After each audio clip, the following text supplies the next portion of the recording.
Daily current news में अभी की खबर है, बजट में मिला अंतरिक्ष अर्थव्यवस्था को फंड। हाल ही में वित्त मंत्री निर्मला सीतारमण ने बजट के माध्यम से अंतरिक्ष अर्थव्यवस्था को बढ़ावा देने के लिए 1000 करोड़ रुपए के फंड की घोषणा की है। बता दें कि अंतरिक्ष अर्थव्यवस्था के लिए यह फंड वेंचर कैपिटल फंड के रूप में स्थापित किया जाएगा। गौरतलब है कि भारत सरकार का लक्ष्य 2030 तक वैश्विक वाणिज्यिक अंतरिक्ष अर्थव्यवस्था में भारत की हिस्सेदारी को 10% तक बढ़ाना है। वर्तमान में भारत वैश्विक अंतरिक्ष बाजार में केवल 2% की हिस्सेदारी रखता है। चलिए अब जानते हैं उद्यम पूंजी या वेंचर कैपिटल के बारे में। यह एक प्रकार की निजी इक्विटी है। यह वित्त पोषण का एक रूप है।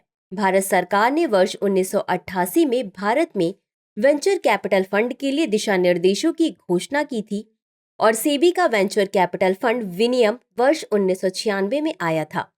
इसका उपयोग आमतौर पर एक खास समय अवधि में किसी खास उद्योग में किया जाता है। चलिए अब जानते हैं अंतरिक्ष अर्थव्यवस्था के बारे में। इसमें विश्व की कई कंपनियां अंतरिक्ष की वाणिज्यिक दौड़ में शामिल हैं। वर्तमान में वैश्विक अंतरिक्ष उद्योग का आकार $350 बिलियन है। इसके वर्ष 2025 तक बढ़कर $550 बिलियन होने की संभावना है।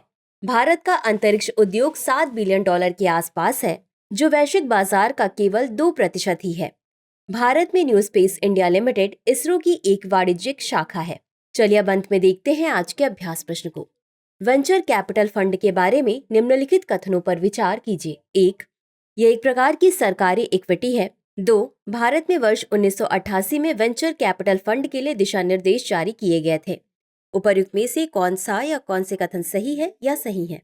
ए केवल 1, बी केवल 2, सी 1 और 2 दोनों, डी न तो 1 और न ही 2। इस प्रश्न का उत्तर कमेंट बॉक्स में जरूर दें। अभी के लिए बस इतना ही। धन्यवाद।